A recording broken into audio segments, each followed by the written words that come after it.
Okay, welcome back to the How To Podcast series. My name is Dave, and we are working through our Podcaster's Owner's Manual mini-series. It's a long title for a mini-series. We are looking at bite-sized chunks of the podcast process to get set up and get you started podcasting. And we're doing these in bite-sized little pieces so that we can go back in the future, make updates as things improve, things change. Updates happen, right? So we want to be able to come back and do them without one big, huge, long podcast. You can pick and choose the episodes that you need right now. And today we're going to talk about the format of your podcast. And how do we pick and what's going to work best for us. So we're going to talk about that here on the How To Podcast series. Here we go. So there are many different formats that your podcast can take. Many different ways to do this. And the best way is the way that works best for you. There you go. I think I just made that up. That is what you need to pick. You need to find what works best for you, what works best for your audience, what works best for your topic. So you're going to run through, I've got 8 categories that I have in front of me that we can kind of use as a guide. But understand that you can use these in any way that you wish. You can use several of these within one podcast to give you some variety. You don't have to stick with one. You create your own rules. You're in charge of your podcast. You do what works for you. Okay? So think of this as like a buffet. And I like going to the dessert buffet first. Buffets. Okay, anyways, so let's go through these. So these are the ones we're going to talk about. We're going to talk about the format for your podcast. You can have a solo podcast, aka what I'm doing right now. You can do an interview podcast, which obviously you're going to interview somebody. You can have a conversation podcast, a narrative podcast. You could have a news podcast, an educational podcast. You can have a comedy podcast, or even a fiction podcast. So these are just 8. And again, there's more. Obviously, there's more. But this is just an idea. And like I said, you can have a podcast with any of these mixed in together. Solo, interview, conversation, narrative, news, educational, comedy, and fiction. And I'm going to give you some examples of some of the podcasts that I listen to that kind of fall into some of these categories as we kind of go through these. So you ready? I'm going to get some help today from a character on a TV show here in Canada. Eugene Levy was the star of it, and one of the stars. And it's all about a little town. And this town has an interesting name. And one of the characters, Eugene Levy's son, which is actually his son in real life, is his son on the show. And his name is David. So in that show, he's referred to quite often. I'm going to use little clips of that because my name is David. So here we go. These are going to separate each of our points here. 8 points. Ready? Here we go. David. Okay, so yeah. First one, solo podcast.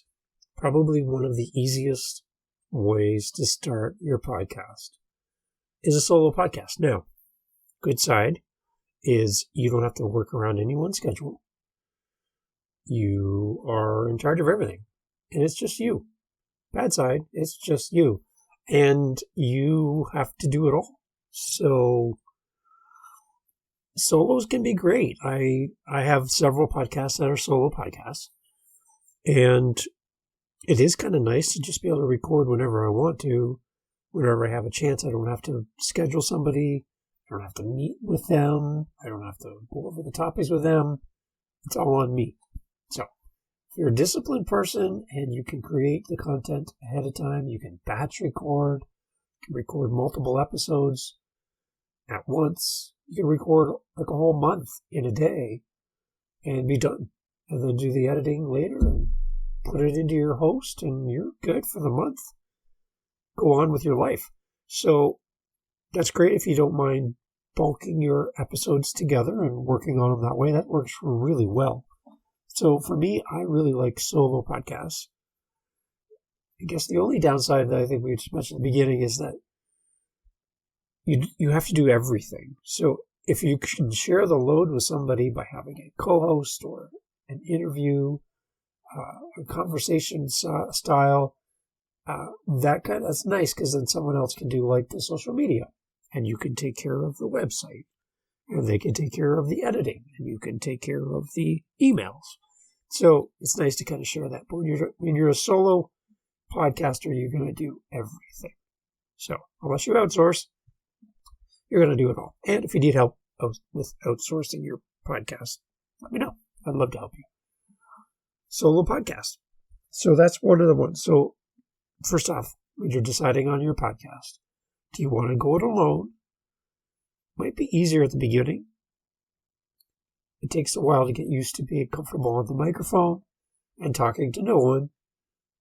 But a solo episode is a really easy place to start. So if you can handle it by yourself, try it. And what I would suggest, head over to Buzzsprout, sign up for the free plan. You can create a podcast. It can go out into the world, and after a certain period of time, it just disappears. Great way to practice. Get an article, get something off the web, read it, record yourself, do some editing, put an intro, put an outro on there, put it out in the world, and then go listen to it in your car. Go listen to it with your earbuds in. Share it with somebody that you trust and ask for some feedback. And practice. Your first episode doesn't have to be your first episode. Just remember that. You could have 20 episodes recorded, practiced, deleted, and then record your first episode. It'd give you a lot more confidence than thinking you have to be perfect on day one. And this whole thing about your first episode's going to be terrible, it doesn't have to be.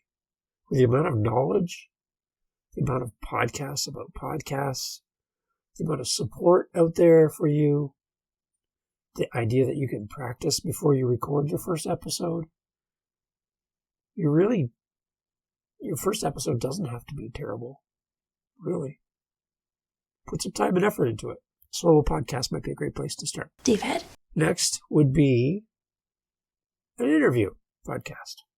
So I have Living the Next Chapter, a podcast for authors.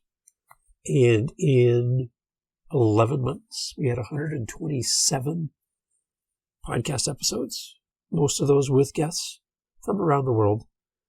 And you quickly get to learn how to use software for recording, whether some of them were done in the early days of Zoom. And then I switched over and do most of my recordings now in Riverside.fm. Riverside is great. It gives you really good quality recordings on your host side and your guest side. It's recording in the background and uploading as we do the episode. One thing I would suggest is you let your guests know before you hit record, at the beginning, when you first get on together, that at the end of the podcast, you will say goodbye to your audience as if the podcast is ending, but for your guests to stay on with you. Good tip. Have them stay on with you after you say goodbye, and just double check your uploads, and you'll see across the top of the screen there'll be a little upload notification, and you want to make sure that their side has been uploaded and your side is uploaded. A little thing will pop up and tell you that the files are being complete and uploaded. So make sure you check that. And because I've had guests jump off at the very end thinking we were done, and I had to kind of circle back with them and get them to finish their upload on their end. Not a huge deal, but it's kind of nice just to do that. And you get to talk to them at the end before you say goodbye. A little side tip for you. An interview is great. You can increase your reach. You can bring new people into your podcast. It's great because you actually are talking to a potential listener as well, because you get to talk about your podcast. And I always encourage my guests to go listen to an episode to kind of get a sense of how I do my podcast. And in doing that, I'm actually inviting someone to come check out my podcast. See what I'm doing there? So I'm actually talking to somebody who will be a listener, at least to one episode and their episode. So it kind of works. So go ahead and do that. Interviews are great. We have a whole section on that here on the podcast. But it's the second format for your podcast is try interviews. You'll learn a lot about others. The focus isn't really on you. The focus is on your guest. And again, we'll get deeper into interview podcasts in the future. You're on the How to Podcast series. So that was number 2. Solo, number 1. Number 2 was interview. Coming up with number 3. David? So number 3, as far as a format for your podcast, can be a conversation-based. It's typically hosted by 2 or more people. It involves some pretty more casual conversation on a variety of topics. So this can just be 2 people hanging out. So what I do for the How to Podcast series, which you're listening to, is I don't do interviews. I do co-hosted podcast episodes where I bring another podcaster on. And if you're a podcaster or thinking of being a podcaster, open invitation. Come on. Let's talk. But I bring co-hosted guests on and we just talk podcasting. And they get to promote their podcast. We get to talk about all that stuff. But it's a conversation. It's not an interview. It's different. Co-hosting. It's kind of like 2 people on equal playing fields having a conversation, and you include your audience. Make sure you include your audience. So I always tell everybody, let's refer to our audience. Let's refer to our listener as we're having our conversation. Let's not ignore them. Let's keep them as part of the conversation. So that was number 3. Number 4. Ew, no, David. Number 4 is like a little different. It's a narrative podcast. So this could be a story being told in podcast format. It presents information in a narrative format, often with sound effects, music to enhance a listening experience. For me here at True Media Solutions, we did a daily Santa podcast in 2022. It was 25 episodes in a row, counting down to Christmas. And each episode was about 12 to 20 minutes long. Took 4 to 5 hours each day to create. It was a lot of work. It was 25 episodes in a row. And you couldn't miss a day because people were counting on the next day's episode. It had sound effects, multiple voices. I used computer-generated voices. I used sound effects. And I built a whole world around being a better human and staying on the nice list. So it was more of a narrative podcast. So it had all kinds of cool elements. Love for you to go check it out. You can go to truemediasolutions.ca. You can find us there, or you can go to dailysantapodcast.com and you can find the podcast there. Even though it's not Christmas right now, go check it out and see what you think. There's a lot of cool voices in there. So it's pretty fun. So that's a narrative podcast. David? Number 5 would be more of a news podcast, an information podcast. It provides updates and analysis on current events or issues or reviews of products, that kind of thing. It's a news updated podcast. The one thing about a news podcast to consider, if you're thinking about going this way, is that the content might not be evergreen. In that, if you're talking about something that is time sensitive, 5 years from now, your topic might not be something that people are looking for or would click on play in the future. So you need to make a decision at the beginning. Is evergreen content your focus? Meaning content that somebody 10 years from now can hit play on your episode and get value from your podcast? That's something that a news podcast may or may not be quite as evergreen. So just kind of think about that. Is that important to you? If it's not, that's not a big deal. That's fine. But a news podcast is generally, in general terms, something that is recent, up to date, and something that somebody's going to listen to, and then a week, 2 weeks from now, probably not going to see that listener come back. Or you're not going to see new listeners go back and binge through all of your past episodes because the topic might be out of date. So, news podcast. That's number 5. Number 6. David? 6 is educational-based podcasting, which is kind of this as well. So, this podcast is a combination of solo, educational, and conversational. So far, right? We had 3 already in one podcast. So, like I said, it can be a mixture of what you want to do. Educational podcasts aim to teach listeners about a particular subject or give them tools or expertise to do something. And these can be really niche podcasts, or as our American friends would say, niche podcasts that really get down into a topic and help you learn something new. You can have a podcast about how to fix your car, or plant a garden, knit, dirt bike, or create a podcast. Educational podcasts are great because they take people along, and you can do a short run podcast.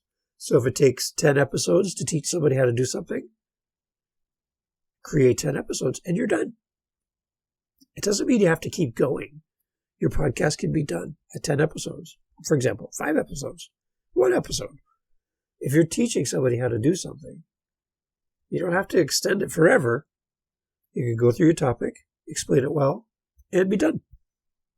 So, educational podcast. David? Number 7 would be a comedy podcast. So one of the ones I like, and I'll put a link to this in the show notes, it's a Canadian podcast, but they have two comedians come on, and they call it the Debaters, and they debate a topic for the show. They usually do 2 debates per show. It's hosted on the Canadian Broadcasting Corporation, the CBC, here in Canada. And I love it because these guys are hilarious. So they get on, they talk about like popcorn or, I don't know, whatever. They have a topic and they just got to debate them. And it's hilarious to hear these two. And they go back and forth with each other. And it's really, really fun. So comedy podcast. Again, every podcast doesn't have to be serious. Every podcast doesn't have to teach you something. Every podcast doesn't have to sell you anything. Sometimes, and I hear people say all the time, who is your audience and what problem do you solve with your podcast? For a comedy podcast, you just might be somebody's light in their day. When they're having a bad day, they can click play on your podcast and have a great laugh and reset. So a comedy podcast can be very helpful. Love to see more comedy podcasts out there. If you have a comedy podcast, go to howtopodcast.ca, click the little microphone icon on the website. Tell me about it. Give yourself a plug and we'll put it here in the podcast and send people your way for a good laugh. Comedy podcast, number 7. It's a good thing to do. Ew, David. The last podcast type that I have here on my list is fiction. Fiction podcast is a work of fictional storytelling, often in the form of like a serialized story. That's a great example of having a season. So when your story requires your listener to listen in order, so you don't want them to listen to the episode that came out today. If they're starting, they have to go back to the beginning. You can use a series setting in your host for your podcast, which will place the podcast in order of episode 1, episode 2, episode 3. And if there's multiple seasons, so if there's like a television show, you could have season 1, episode 1, season 1, episode 2. And then you can jump to season 2, episode 1. So if there's a format where you have to follow to maintain the story, has to be listened to in a certain order, that's where series comes into place. People use series a lot for breaks in their podcast schedule so that they could take the summer off to go travel. Yes, I guess you could technically you could do that. But a series is more designed around having your listener listen in order, in a specific order that you want them to listen to. I did that for the Daily Santa podcast. I put them in order so that day one was day one. So keep that in mind. So we talked through these. We have 8 different types, formats for your podcast here on the How to Podcast series. Solo, interview, conversation, narrative, news, educational, comedy, and lastly, fiction. So these are just a few examples of the many, many types, formats that exist out there in the world of podcasting. The best format for your podcast will depend on your goals and the type of content you want to produce. Keep it in mind, you are in charge. Do what you want. Try it. Practice. Ask your audience. Ask your listener, hey, are you enjoying this? Get some feedback. They are out there. And if you have a question, you want me to listen to your podcast, you want to bounce some questions off of me, I would love to talk to you. Head over to howtopodcast.ca. And like I said, there's a little microphone button. You can click on that, leave me a voice message, 90 seconds long. Or you can send me an email. Or you can set up time in my calendar. And we can sit and chat over Zoom, have a coffee together virtually, and go through some of your questions together. No pressure. Love to help. Love to be there for you and give you some tools and tips to help you in your podcast journey. Thanks for being part of the How to Podcast series. We'll talk soon. Cheers.